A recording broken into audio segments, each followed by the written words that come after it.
Bismillahirrahmanirrahim. Assalamualaikum warahmatullahi wabarakatuh.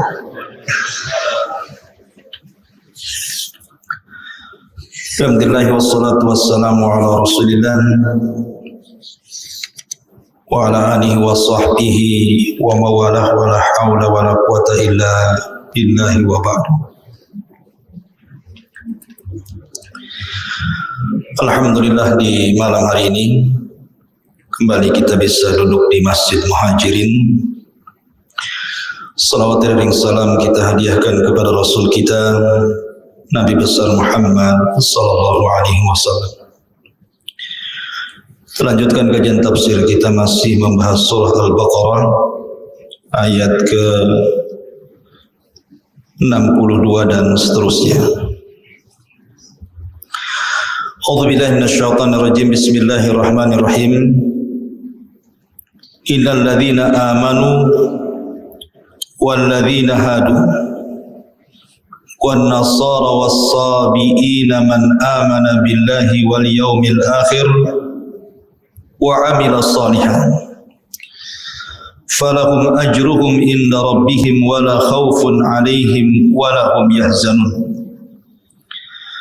Wa idh akhadna mitsaqakum wa rafa'na fawqakum at-tur khudhu ma atainakum biquwwatin wadhkuru ma fihi la'allakum tattaqun. Thumma tawallaytum min ba'di dhalika falawla fadlullahi 'alaikum wa rahmatuhu lakuntum minal khasirin. Sesungguhnya orang-orang yang beriman, orang-orang Yahudi, orang-orang Nasrani, dan orang-orang Sabiin, siapa saja di antara mereka yang beriman kepada Allah dan hari akhir dan melakukan kebajikan, mereka mendapat pahala dari Tuhannya. Tidak ada rasa takut pada mereka dan mereka tidak bersedih hati. Dan ingatlah ketika kami mengambil janji kepada kalian dan kami angkat bukit Saina di atas dirimu, seraya berfirman, pegang teguhlah apa yang telah kami berikan kepadamu dan ingatlah apa yang ada di dalamnya agar kamu bertakwa. Kemudian setelah itu kamu berpaling, maka sekiranya bukan karena karunia Allah dan rahmatnya, pastilah kamu termasuk orang-orang yang merugi.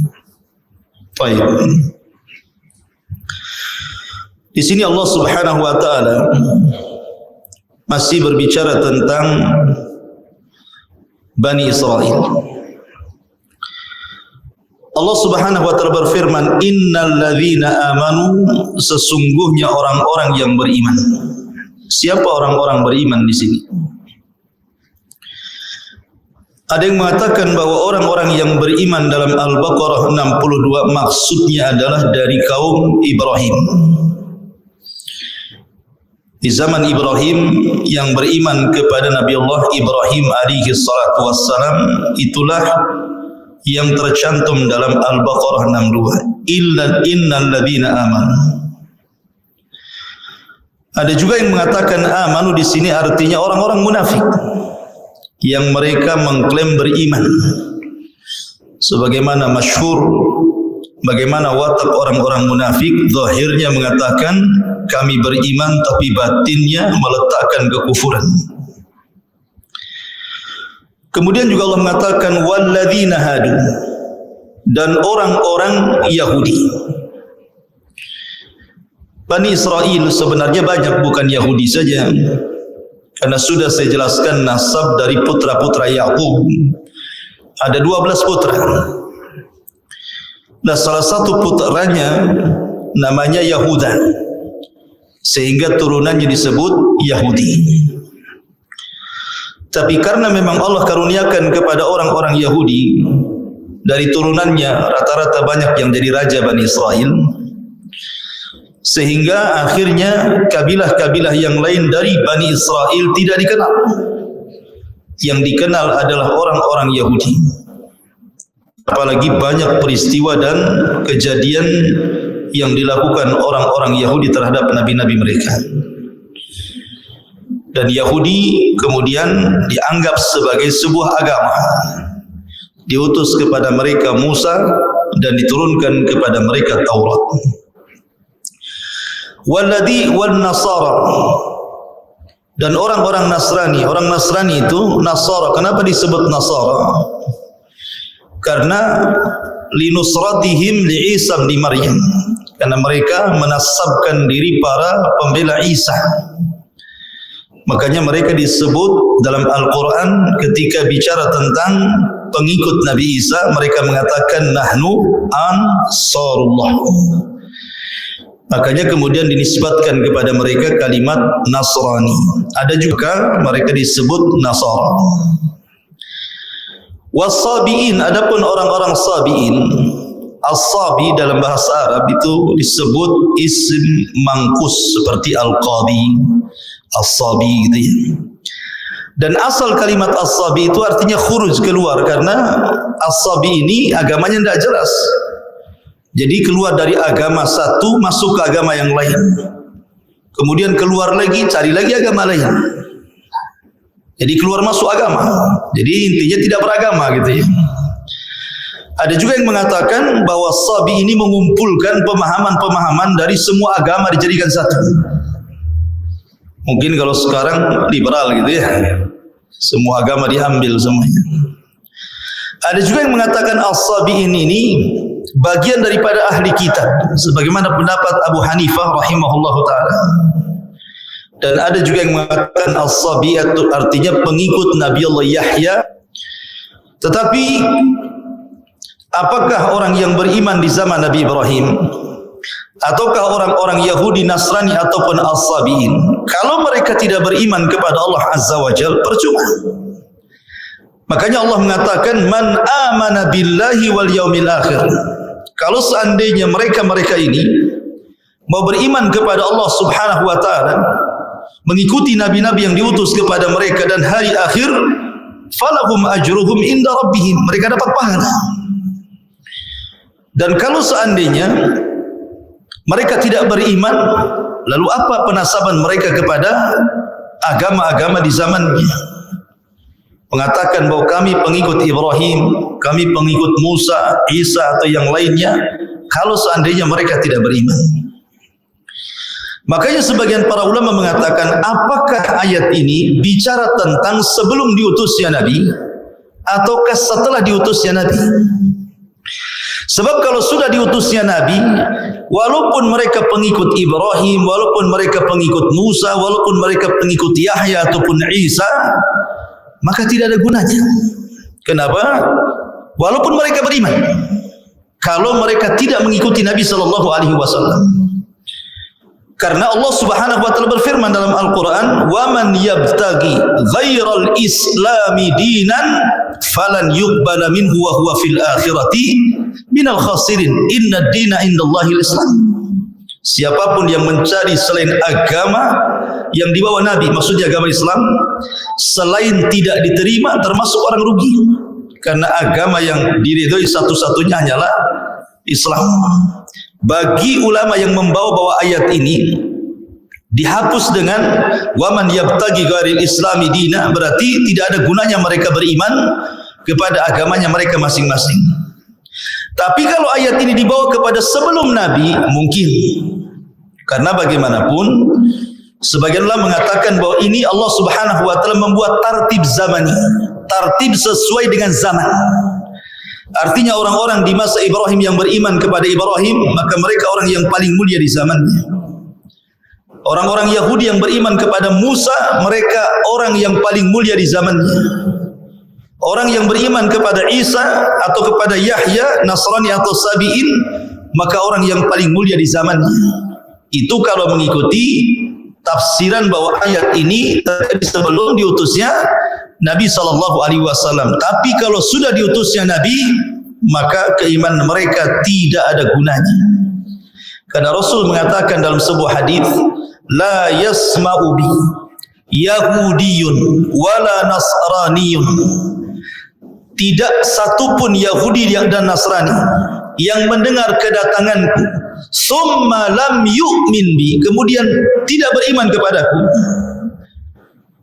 kanat min ashabil jannah, kanat min ashabi jahannam, maka mereka termasuk orang-orang yang akan masuk neraka jahannam. Jadi enggak ada cerita.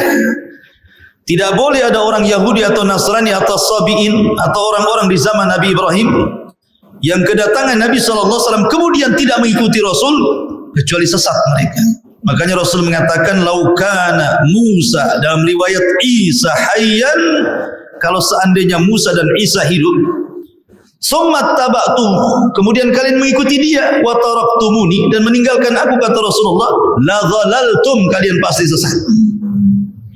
Maka di sini ada dua penafsiran para ulama. Kemudian Allah mengatakan man amana billahi wal yawmil akhir wa amila salihan, dan beramal saleh, menunjukkan bahwa konsekuensi iman itu adalah amal. Kemudian falahum ajruhum inda rabbihim wala khaufun alaihim wala hum yahzanun, maka pahalanya akan diberikan kepada Rabb mereka, tidak ada rasa takut pada mereka dan mereka pun tidak akan bersedih hati. Kemudian Allah mengatakan wa id akhadna mitsaqakum, dan ingatlah ketika kami mengambil janji kepada kalian. Jadi Nabi Musa ini masih di Ardutih, peristiwanya masih di negeri Linglung. Jadi ketika Musa alaihi salatu wassalam berada di negeri Tih itu, mereka kan tidak bisa keluar dari situ selama 40 tahun. Secara otomatis harus ada undang-undang yang mengatur Bani Israel ini. Karena 40 tahun bukan waktu yang singkat, waktu yang lama. Kalau tidak ada undang-undang bagi mereka, kacau kehidupan masyarakat. Akhirnya kemudian mereka pun meminta undang-undang kepada Musa. Maka Musa berdoa kepada Allah Subhanahu wa taala. Dari situlah Musa alaihi salatu wassalam membawa nuqabah, orang-orang pilihan yang jumlahnya 12 orang itu, diajak oleh Musa untuk mengambil Taurat. Di mana? Di Bukit Saina. Berangkatlah 12 orang pilihan bersama Musa alaihi salatu wassalam. Kemudian Musa berangkat duluan dan 12 orang pilihan ini belakangan. Singkat cerita, maka Musa alaihi salatu wassalam pun kemudian berjumpa dengan Allah dan berdialog dengan Allah. Kemudian Allah mewahyukan kepada Musa dengan memandatkan Taurat. Dan ini kitab yang sangat masyhur dari kitab-kitab Bani Israel. Itu mukjizat Nabi Musa. Karena Allah Subhanahu wa taala menurunkan kitab-kitab langit diawali dengan suhuf. Tidak ada namanya, hanya suhuf saja. Suhuf itu artinya lembaran-lembaran. Sebagiannya diberikan kepada Syith, kepada Idris, kepada Ibrahim gitu ya. Maka Musa alaihi salatu wassalam dianugerahkan Taurat. Dan dalam bahasa mereka disebut perjanjian lama. Adapun Injil berbeda dengan Taurat. Ada yang mengatakan Taurat itu lebih sempurna dari segi ahkam, penjelasan hukum-hukum dibandingkan Injil. Karena Injil sendiri ditulis bukan oleh Nabi Isa, tapi Isa mengajarkan kepada murid-muridnya sebelum diangkat ke langit. Kemudian murid-muridnya ini menyebar untuk mendakwahkan syariat Isa. Maka muncullah beberapa Injil yang ditulis oleh murid-muridnya. Di sana ada Lukas, di sana ada Matta, di sana ada Yohanna, macam-macam, ada 4 Injil. Sehingga kemudian berbeda penjelasan satu Injil dengan yang lainnya, karena ini kan berasal dari murid-murid yang berbeda. Ya, jadi Isa punya murid-murid, masing-masing muridnya nulis Injil gitu ya. Mereka menulis apa yang mereka dapati dari wejangan-wejangan Isa bin Maryam sebelum Isa diangkat ke langit. Sehingga akhirnya banyak perbedaan antara Yohanna, kemudian Lukas, kemudian Matta, kemudian yang lainnya. Dari situlah kemudian banyak terjadi penyimpangan, terutama setelah berlalu 200-300 tahun setelah wafatnya Isa bin Maryam. Banyak kemudian orang-orang Yahudi merusak ajaran Nasrani. Akhirnya muncul pemahaman Isa Tuhan lah, Isa anak Tuhan lah, Isa satu di antara 3 Tuhan, macam-macam pemahaman mereka. Intinya bahwa Allah Subhanahu wa taala anugerahkan kepada Isa Taurat. Taurat ini satu-satunya kitab yang dicatat langsung oleh tangan Allah Azza wa Jalla dalam lauh sebuah papan. Akhirnya kemudian Musa membawa Taurat itu. Rupanya ketika di perjalanan Allah sudah ngasih tahu bahwa kaumnya itu sesat, disesatkan oleh orang namanya Samiri. Ketika Samiri membuat anak patung sapi, akhirnya 70.000 murtad menyembah patung anak sapi. Ditinggal 40 malam bisa murtad tuh. Dan di akhir zaman bukan 40 malam saja kata Rasulullah. Nanti di akhir zaman itu ada orang yang pagi hari mukmin, malam hari sudah kufur. Malam hari mukmin, pagi hari sudah kufur. Mereka berani menjual agama mereka dengan dunia yang sangat murah kata Nabi. Lebih cepat lagi nanti umat Muhammad itu kufurnya ya.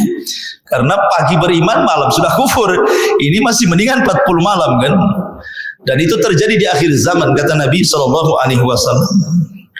Intinya sesampainya Musa alaihi salatu wassalam dengan papan Taurat itu melihat kondisi Bani Israel sudah murtad, marah Musa sampai kemudian papan Taurat itu dibanting. Kemudian akhirnya pecah. Sehingga akhirnya kemudian ketika dirangkai sehingga banyak yang kemudian ya mungkin kalau kita katakan ini lembaran nih berkecai kemudian ditumpuk-tumpuk akhirnya halamannya berbeda-beda jadinya. Sejak itulah penyimpangan Bani Israel kepada Taurat. Ma'asyiral muslimin yang dimuliakan Allah Azza wa Jalla. Nah di sini Allah Subhanahu wa taala mengatakan wa id akhadna mitsaqakum. Dan ingatlah ketika kami mengambil janji kamu dan kami angkat kepada kalian bukit Tur. Wa rafa'na fawqakumut Tur. Kenapa Allah angkat bukit Tur? Karena ketika Nabi Musa alaihi salatu wassalam melihat kemurtadan mereka, akhirnya mereka pun dinasihati Nabi Musa alaihi salatu wassalam suruh bertobat. Tetapi mereka enggan tobat. Ketika mereka enggan tobat itulah maka Allah Subhanahu wa taala mengancam dengan mengangkatkan satu bukit di atas kepala mereka. Ada yang mengatakan Tur itu satu bukit namanya Tur. Ada juga yang mengatakan ya semua gunung di zaman itu disebut Tur. Ya gunung-gunung terdekat lah gitu ya. Kemudian diangkat, diletakkan kepala mereka. Sebagian ulama tafsir mengatakan ketika gunung itu baru saja terangkat gitu ya, maka mereka langsung tobat dan sujud. Cuman sujud mereka tidak sempurna. Jadi sambil sujud ngelirik ke langit gitu ya. Gini sujudnya. Sujudnya bukan kalau kita kan betul-betul sujud. Sujud mereka sambil begini gitu. Tengok bukit di atas. Maka sampai sekarang orang Yahudi tidak benar sujudnya. Karena pendahulu mereka seperti itu sujudnya. Ya. Kenapa mereka sujud langsung tobat gitu sambil melirik ke atas gitu ya? Karena mereka tahu bahwa azab Allah Subhanahu wa taala ada di atas kepala mereka. Dari sini Musa alaihi salatu wassalam memaksa mereka dengan bahasa kita ini mau ikut Taurat, mau ikut undang-undang Taurat ataukah bukit yang di atas kepala kalian dilemparkan kepada kepala-kepala kalian. Makanya Allah mengatakan khudhu ma atainakum. Khudhu ma atainakum, ambillah ma atainakum biquwah, apa yang telah kami datangkan kepada kalian biquwatin dengan sungguh-sungguh. Kalau mau tobat sungguh-sungguh. Jangan kemudian tobat asal-asalan gitu ya. Kemudian wadhkuru ma fihi la'allakum tattaqun. Di sini Allah Subhanahu wa taala mengatakan khudhu ma atainakum biquwah. Ketika Nabi Musa memaksa mereka mau tobat atau tidak? Kalau tidak tobat, kalian akan mati dengan dibantingnya bukit Tur di atas kepala kalian. Tapi kalian kalau mau tobat, maka gunung ini tidak akan dibanting kepada kepala kalian, tetapi tobatnya dijelaskan dari ayat sebelumnya.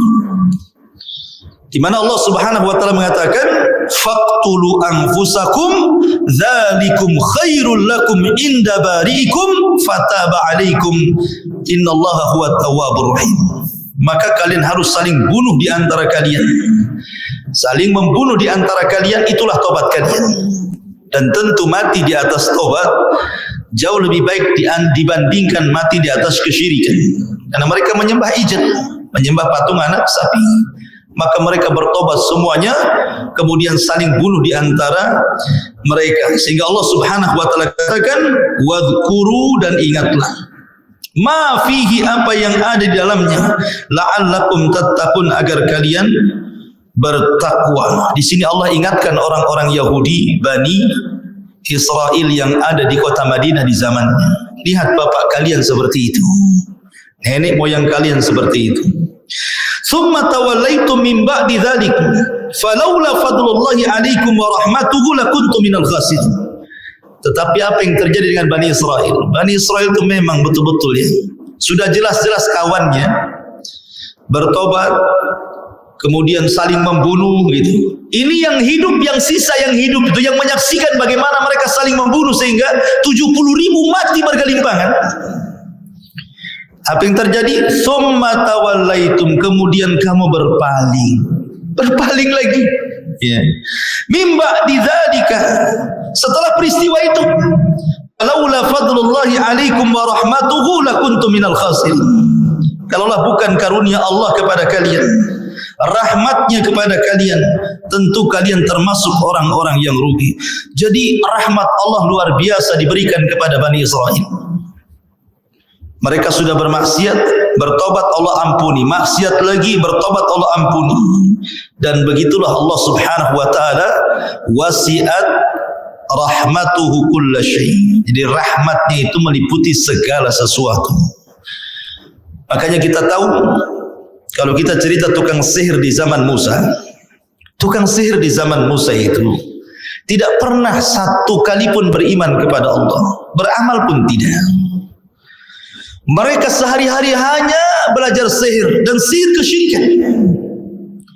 Ketika kemudian berduel dengan Musa alaihi salatu wassalam, kemudian akhirnya mereka tidak sanggup melawan Musa, akhirnya bertobat, kemudian sujud 1 kali selama hidup mereka. Kemudian setelah itu Fir'aun marah dan mengatakan, amantum qabla an adana lakum, kalian berani beriman sebelum aku izin, akan kubunuh kalian. Akhirnya Fir'aun membunuh tukang-tukang sihir itu. Tukang sihir ini selama hidupnya tidak beriman, tidak beramal, tapi dia di akhir hidupnya tobat, kemudian sujud. Kemudian setelah itu dibunuh Fir'aun. Apa kata Abdullah bin Abbas radhiyallahu anhu? Lihat tukang-tukang sihir itu, di pagi hari saharatun fajarah, di sore hari syuhadaun bararah. Di pagi hari menjadi tukang sihir yang jahat, di sore hari sudah menjadi syuhada yang baik. Dan Allah masukkan mereka ke dalam surga. Kenapa Allah mereka masukkan? Itu menunjukkan rahmat karunia Allah Azza wa Jalla. Dari sini ada pelajaran, la taqnatu min rahmatillah. Jangan putus asa dari rahmat Allah Subhanahu wa taala. Seperti dulu juga ada kisah satu orang membunuh 99 jiwa. Akhirnya ingin tobat.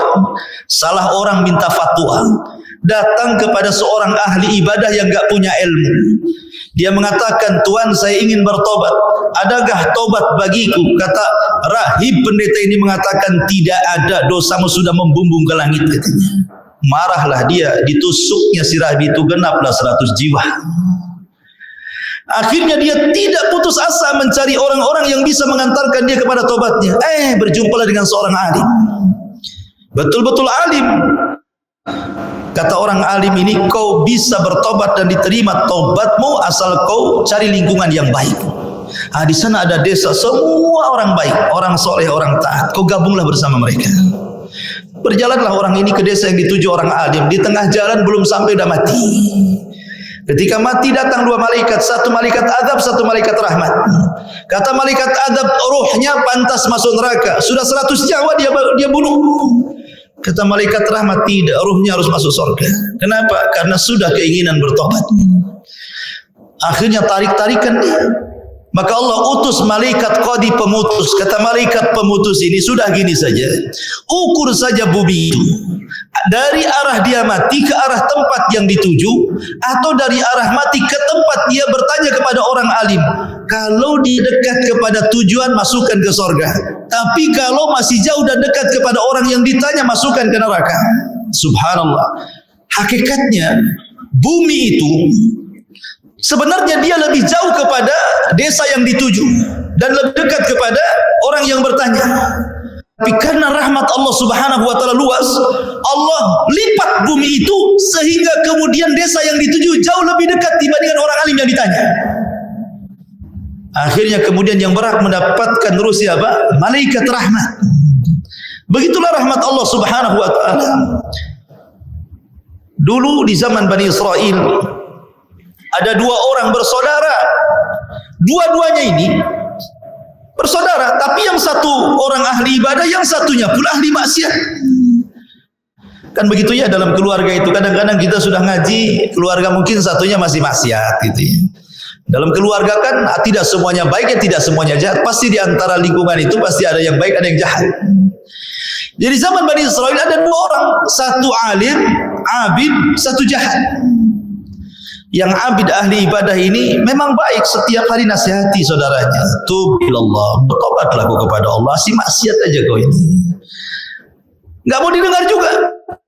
Kemudian besoknya dinasihati, tidak bosan lah orang ini terus menasihati. Sampai di sini bagus karena memang kewajiban kita menasihati orang jahat. Tapi masalahnya dia tidak bisa mengontrol emosi. Ketika saudaranya ini bermaksiat yang menurut pandangan dia maksiatnya tidak bisa ditolerir. Ini sudah parah ini maksiatnya. Akhirnya dia emosi kemudian ngomong sembarang.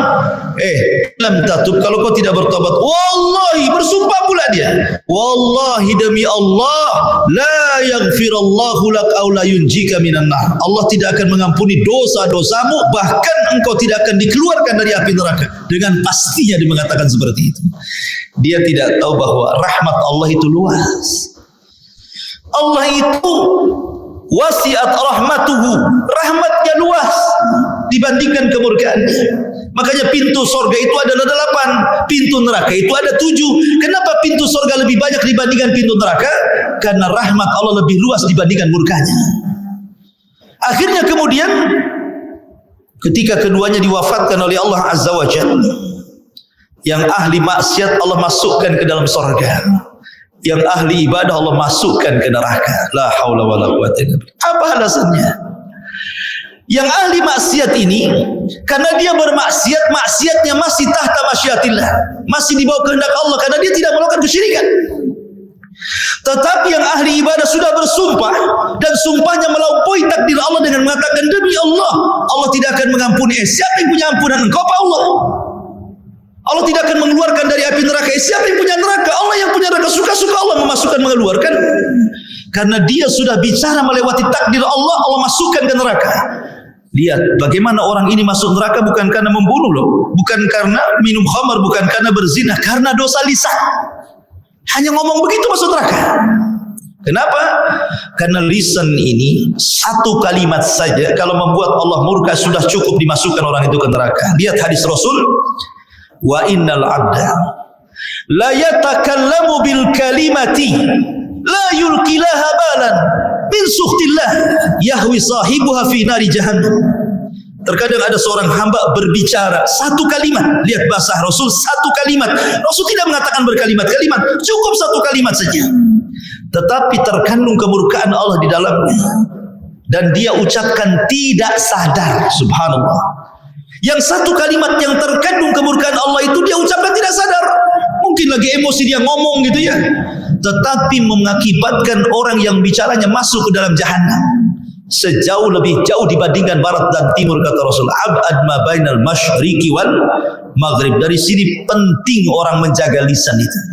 Jangan sampai menyinggung orang, jangan sampai menghina orang, jangan sampai orang akhirnya tidak tenang. Karena ucapan kita, tulisan kita macam-macam. Ya.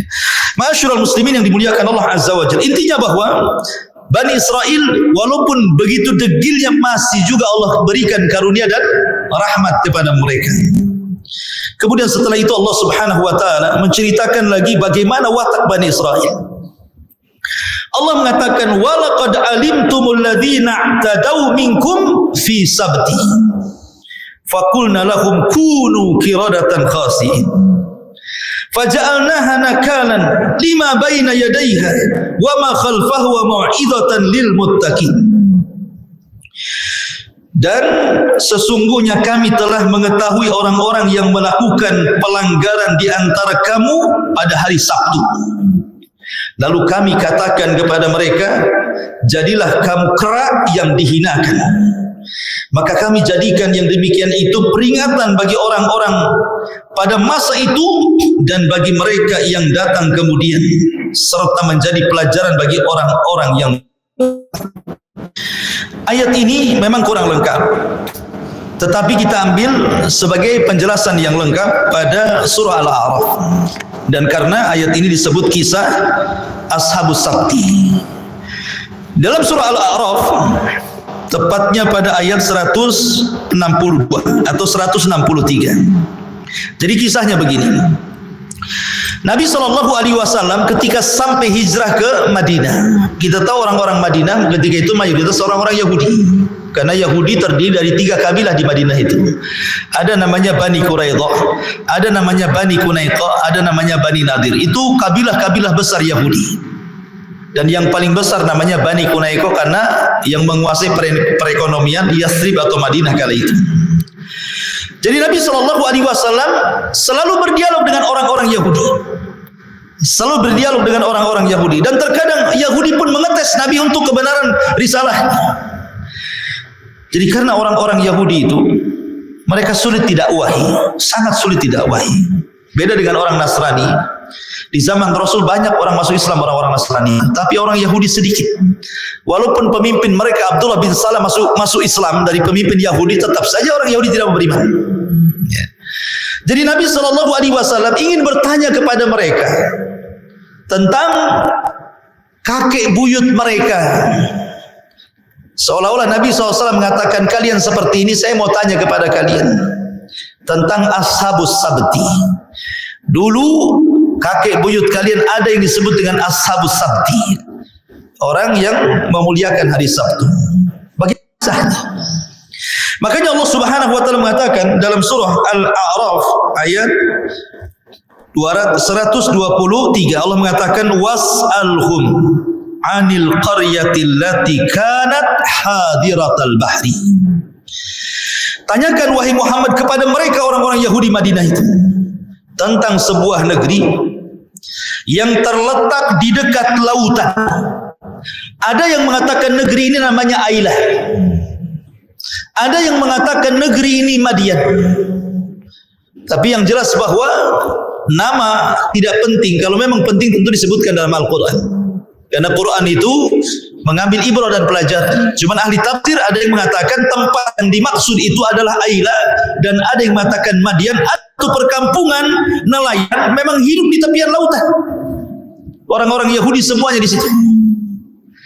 Kemudian Allah mengatakan, "Idh ya'duna fi sabti, idh ta'tihim khitanuhum yawma sabtihim sur'an, wa yawma la yasbituna la ta'tihim." Apa yang terjadi? Ketika mereka melanggar aturan pada hari Sabtu. Begini ya. Allah Subhanahu wa taala sebenarnya sudah menawarkan kepada Yahudi ataupun Nasrani satu hari yang disebut dengan hari sakral, di mana mereka satu hari itu diperuntukkan untuk beribadah, tidak boleh untuk dunia. Perang tidak boleh, cari ma'isyah tidak boleh, bekerja tidak boleh. Pokoknya hari itu khusus ibadah. Dan Allah tawarkan hari Jumat. Tapi mereka tidak mau mengambil hari Jumat. Mereka mengambil hari Sabtu. Kemudian Nasrani mengambil hari Ahad, dan Allah pilihkan Islam hari Jumat. Jadi Allah yang memilihkan Jumat kepada kita. Tapi mereka kemudian tersesat dari hari Jumat mengambil hari Sabtu. Orang Nasrani tersesat dari hari Jumat dan mengambil hari Ahad. Bukan tidak ada alasan. Orang-orang Yahudi mengambil hari Sabtu itu karena kita tahu bahwa alam semesta ini diciptakan oleh Allah Subhanahu wa taala fi sittati ayyamin, pada tempo 6 hari. Di mana Allah Subhanahu wa taala menciptakan bumi dimulai dari hari Ahad. Kemudian Senin bumi selesai. Kemudian Allah naik ke langit, kemudian Allah menciptakan langit. Hari Selasa dan hari Rabu. Kemudian selesai langit, maka hari Kamis dan Jumat Allah turun lagi ke bumi. Kemudian Allah Subhanahu wa taala ciptakan fasilitas bumi. Allah ciptakan gunungnya, sungainya, hutannya, binatangnya, macam-macamnya di situ. Maka genaplah berapa? 6 hari. Fi sittati ayyam. Sehingga Allah Subhanahu wa taala kelelahan. Kemudian beristirahatlah di hari Sabtu. Jadi orang-orang Yahudi kemudian mengambil hari Sabtu hari rehat mereka, karena itu hari rehatnya Allah Subhanahu wa taala setelah lelah menciptakan langit dan bumi, katanya begitu. Maka Allah bantah dalam Al-Quran, wa ma massana min lughub. Kami tidak tersentuh dengan kelemahan, keletihan, kata Allah. Enak saja Allah lelah. Kalau Allah lelah masalah. Ya. Kenapa masalah? Nabi Musa kan tanya, ya Rabb, kenapa kau tidak tidur, katanya. Jadi Nabi Musa mengatakan kepada Allah, kenapa kau tidak tidur, katanya. Akhirnya Allah mengatakan gini, Musa, kau berdiri depan. Kau pegang 2 mangkok dengan kedua tangan, isi air. Akhirnya Musa begini, terus akhirnya ngantuk. Pas ngantuk-ngantuk tertidur sesaat, akhirnya mangkoknya jatuh, perang, kemudian pecah semuanya. Kata Allah, ya Musa, kalau seandainya aku ngantuk, seperti itulah alam semesta. Hancur semuanya gitu. Artinya bahwa tidak semua sifat yang kurang bagi Allah, tidak semua sifat yang sempurna bagi manusia sempurna bagi Allah. Mungkin bagi manusia tidur sempurna, kalau orang tidak tidur masalah itu. Tetapi tidak semua yang sempurna bagi makhluk kalau diterapkan kepada Allah jadi sempurna, tidak. Justru ketika Allah tidak ngantuk, tidak tidur, itulah sifat sempurna bagi Allah. Ma'asyiral muslimin yang dimuliakan Allah Subhanahu wa taala. Kembali, jadi Allah Subhanahu wa taala memilihkan hari Jumat, tapi orang Yahudi tidak mau, milihlah hari Sabtu.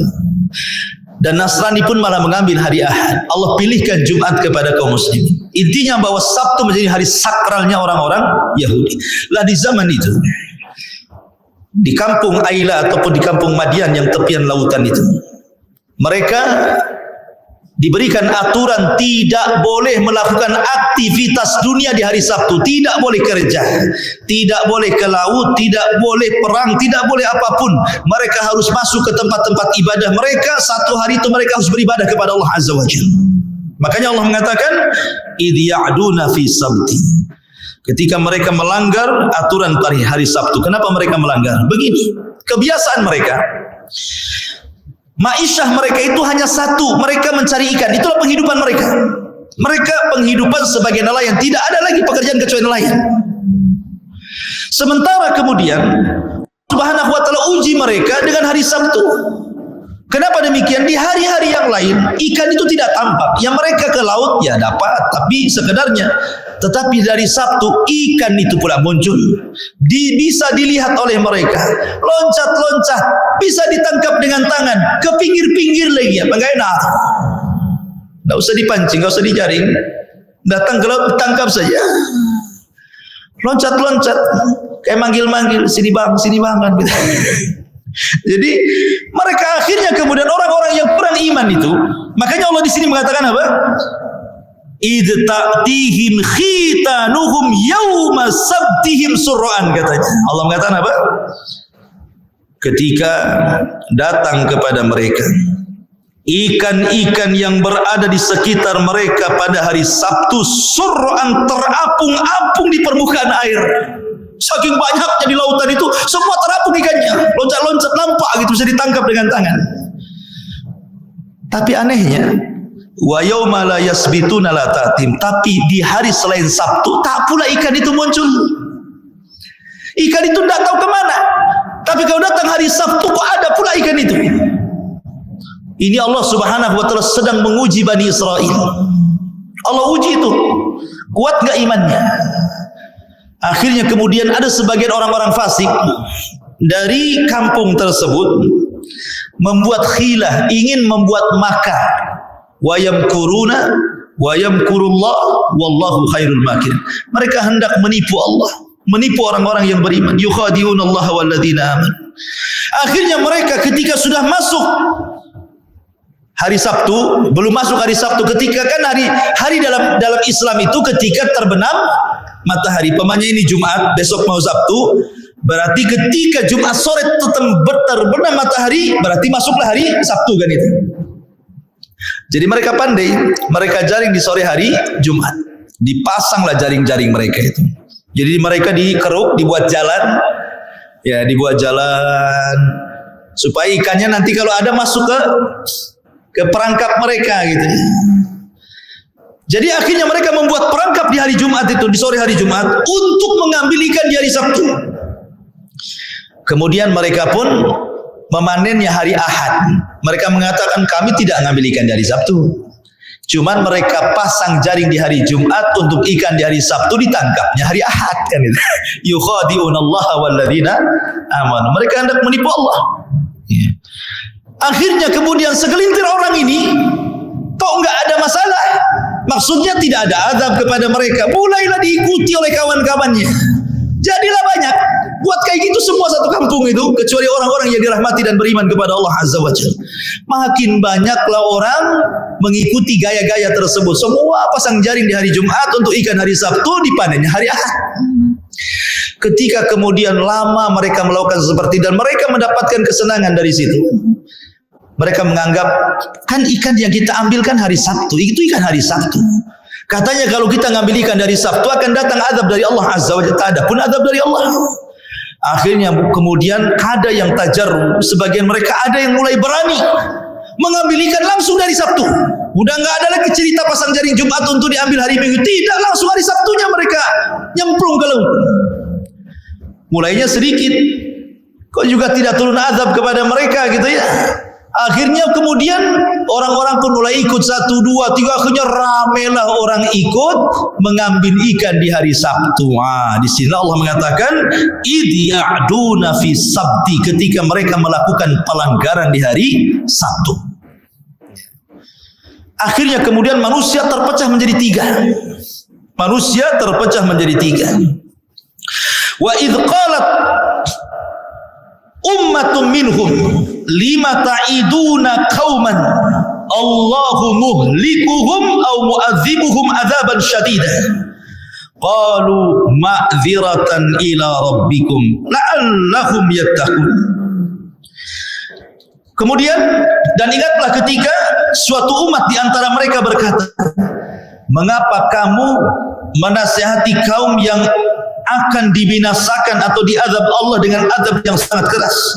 Mereka menjawab, agar kami mempunyai alasan bertanggung jawab kepada Tuhan dan agar mereka bertakwa kepada Allah. Dari ayat ini ada 3 kelompok. Bani Israel di kampung itu terbagi menjadi 3 kelompok setelah peristiwa mereka rame-rame mengambil ikan dari Sabtu. Kelompok yang pertama orang-orang fasik. Mereka mengambil ikan di hari Sabtu, yang tua yang muda ikut terlibat di situ. Kelompok yang kedua keras, tidak boleh kau ini ngambil ikan dari Sabtu, nanti azab akan turun kepada kalian. Kelompok yang ketiga pula bising kepada orang yang melarang mencari ikan di hari Sabtu. Makanya Allah mengatakan, wa idh qalat ummatun minhum lima ta'iduna kawan Allahu muhlikum. Ngapain kalian bising kepada mereka? Biarkan sajalah mereka mencari ikan di hari Sabtu. Mereka itu umat yang pasti azab akan turun kepada mereka. Ini enggak bersyukur ada orang lain menasihati, disalahkan pula orang menasihati. Begitulah di masyarakat, ikhwan. Pasti orang itu terbagi menjadi 3. Ada pelaku maksiat, ada orang yang melarang maksiat, ada yang ketiga tidak suka kepada orang yang melarang kepada maksiat. Sudahlah, biarkan tetangga itu, kalian bising kali, biarkanlah di gitu. Itu di masyarakat kan gitu. Jadi umat terpecah jadi 3 di sini. Ya. Tetapi orang-orang yang melarang punya alasan. Qalu ma'dziratan ila rabbikum. Kenapa kami larang mereka? Agar kami punya alasan. Kalau nanti Allah mengatakan, kenapa kau tidak larang? Aku sudah larang kau Rabb, kan gitu maksudnya ya. Tapi mereka tetap seperti itu. Jadi dia punya tanggung jawab dakwah gitu ya. Falamma nasu ma dzukiru bi anjayna alladhina yanhauna 'anis su' wa akhadna alladhina zalamu bi adzabin ba'isim bima kanu yafsukun. Falamma atau amma nuhu anhu qulna lahum kunu qiradatan khasiin. Maka setelah mereka melupakan apa yang diperingatkan kepada mereka, mereka cuek. Orang-orang itu enggak didengar lagi tuh. Orang-orang yang menasihati mereka enggak didengar sudah. Apalagi sudah ada pembelaan kan dari orang-orang yang melarang orang yang melarang. Maka setelah mereka melupakan apa yang diperingatkan kepada mereka, kami selamatkan orang-orang yang melarang orang-orang berbuat jahat, dan kami timpakan kepada orang-orang yang zalim siksa yang keras disebabkan mereka selalu berbuat fasik. Maka setelah mereka bersikap sombong terhadap segala apa yang dilarang, kami katakan kepada mereka, jadilah kamu kera yang dihinakan. Jadi begini kisahnya. Kita kembali kepada surah Al-Baqarah. Jadi orang-orang ini, orang-orang yang beriman, yang mereka tidak mau dekat dengan orang-orang yang mengambil ikan di hari Sabtu, sepakat orang-orang yang beriman membuat pagar. Nampaknya kalian dengan kami tidak bisa. Kalau kami masih satu kampung sama kalian, kemudian Allah azab kalian, maka azab bukan hanya menimpa kalian, kami juga kena. Kalian sudah kami nasihati, kalian tidak mau. Kalau begitu kita pisah saja. Akhirnya kemudian orang-orang yang beriman keluar dari kampung itu, kemudian membuat dinding tinggi-tinggi untuk memisahkan kampung mereka dengan kampung orang-orang yang melanggar di hari Sabtu. Dibuatlah dinding tinggi sehingga terpisahkan. Jadi orang-orang yang tidak mau melihat mereka keluar, sehingga di kampung itu hanya tinggal dua kelompok. Kelompok pertama yang mencari ikan di hari Sabtu, kelompok yang kedua yang melarang kepada orang yang melarang yang mencari ikan di hari Sabtu. Satu kampung dilihat. Dari situ ma'asyiral muslimin yang dimuliakan Allah Azza wa Jalla, apa yang terjadi? Biasanya di balik tembok itu apabila mereka dapat ikan, ramai, biasalah nelayan kalau pulang dari lautan dapat tangkapan itu kan senang mereka, jerit-jerit gitu ya, teriak saking senangnya. Dan itu mereka biasa dengar hari-hari, terutama di hari Sabtu mereka ramai. Tapi suatu hari tidak pula ada suara. Senyap di hari Sabtu itu tidak ada orang yang biasanya ramai kali, tak ada satu suara manusia pun. Sementara orang-orang yang beriman kan di balik dinding itu, kok biasa ramai mau ada ini? Penasaranlah orang-orang, coba lihat, tanjatlah tebing itu. Kemana mereka perginya? Kok tidak ramai-ramai? Akhirnya satu orang diutus untuk memanjat dinding, melihat. Pas dilihat ke kampungnya itu, tak ada satu orang pun. Tidak ada satu orang pun. Akhirnya kemudian dilapor kepada ulamanya. Tidak ada orang di kampung itu. Sepi, tak ada orang, yang kecil, yang besar, yang tua, yang muda, yang laki, yang perempuan. Tidak ada semuanya. Kagetlah akhirnya. Dari situ mereka bersepakat untuk membuka dinding pemisah, pagar pemisah, benteng pemisah antara kampung mereka dengan kampung orang yang melanggar dari Sabtu. Ketika dibuka dindingnya itu, pintu dindingnya itu, tiba-tiba mereka melihat pemandangan yang mengejutkan. Tidak ada orang sama sekali, tetapi ada kera-kera yang sedang menempel di dinding-dinding mereka. Semua kera disusahkan. Sebagian dan babi. Jadi ada yang dikutuk jadi kera, ada yang dikutuk jadi babi. Makanya di sini Allah Subhanahu wa taala katakan sebagai penguat daripada surah Al-A'raf dalam surah Al-Baqarah, Allah Subhanahu wa taala mengatakan, tadi mana ayat berapa tadi? Ayat 6. Baik. Walaqad alimtumul ladzina i'tadaw minkum fi sabti faqulna lahum kunu qiradatan khasi'in. Maka kami jadikan, dan sungguh kami telah mengetahui orang-orang yang melakukan pelanggaran di antara mereka di hari Sabtu. Maka kami katakan kepada mereka, jadilah kalian kera-kera yang dihinakan. Maka kami jadikan yang demikian itu nakalan, peringatan, lima baina yadaihi wa ma khalfaha, bagi orang-orang yang ada pada masa itu, bagi orang-orang yang akan datang kemudian, wa mau'idatan lil muttaqin, dan juga bagi pelajaran yang bisa diambil orang-orang yang bertakwa jauh setelah peristiwa itu. Jadi ketika kemudian mereka orang yang beriman membuka gerbang itu, ternyata diambil pemandangan yang luar biasa. Mereka menjadi keras semuanya, dan sebagian mereka jadi babi. Sebagian para ulama mengatakan bahwa yang muda-muda semua dikutuk jadi keras, dan yang babi itu yang tua-tua. Jadi yang tua dikutuk jadi babi, yang muda-muda dikutuk jadi kera. Ada yang mengatakan seperti itu. Ada yang mengatakan bahwa orang-orang yang mengambil ikan di hari Sabtu itu dikutuk jadi kera. Kemudian yang kedua, orang yang memperingatkan orang yang melanggar di hari Sabtu dikutuk jadi babi. Kenapa? Karena dia tidak melakukan inkar kemungkaran, malah melarang kepada orang yang mengingkari kemungkaran kan. Sudahlah, jangan kau bising kepada mereka. Ini kan seolah-olah menghalangi kan orang yang sedang mengingkari sebuah kemungkaran. Akhirnya mereka terkena kutuk juga. Makanya Allah mengatakan, wattaqu fitnatan la tusibannal ladzina zalamu khassah. Takutlah kepada fitnah yang kalau Allah timpakan bukan hanya orang zalim yang kena, orang baik pun terkena imbasnya di situ. Kalau tidak ada keingkaran kepada mungkar. Ya. Makanya bahaya membiarkan kemungkaran itu. Mereka pun terseret akhirnya. Ada yang mengatakan mereka tidak lama usianya, ketika mereka sudah dikutuk, sebagian jadi keras, sebagian jadi babi, dalam tempo sesingkat-singkatnya, kurang lebih 3 hari, Allah binasakan semuanya. Allah bisa binasakan semuanya. Makanya kalau kita menyinggung orang-orang Yahudi, kita katakan apa? Ikhwanu qiradata wal khanazir. Orang-orang Yahudi itu saudara dari yang dikutuk menjadi kera dan babi. Biasanya kan seperti itu, kalau orang-orang Yahudi itu kita katakan apa? Ikhwanu qiradata wal khanazir gitu. Mereka saudara orang-orang yang dikutuk jadi kera dan babi. Pada kisah Ashabus Sabti di sini.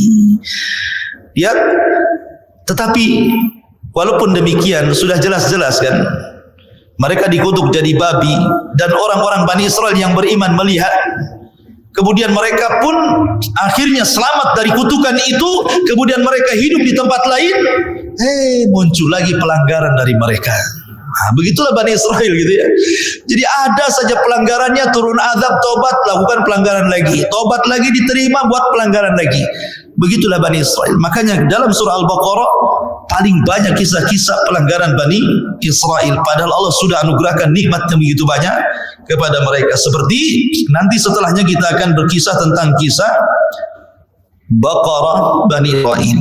Wa idh qala Musa liqaumihi innallaha ya'murukum an tadbahu baqarah. Bagaimana kisah Baqarah, sapi betina Bani Israel? Allah kita lanjutkan di minggu depan. Saya kira cukup. Subhanallah bihamdika asyhadu an la ilaha illa anta astaghfiruka wa atubu ilaik. Allahu ta'ala. Assalamualaikum warahmatullahi wabarakatuh.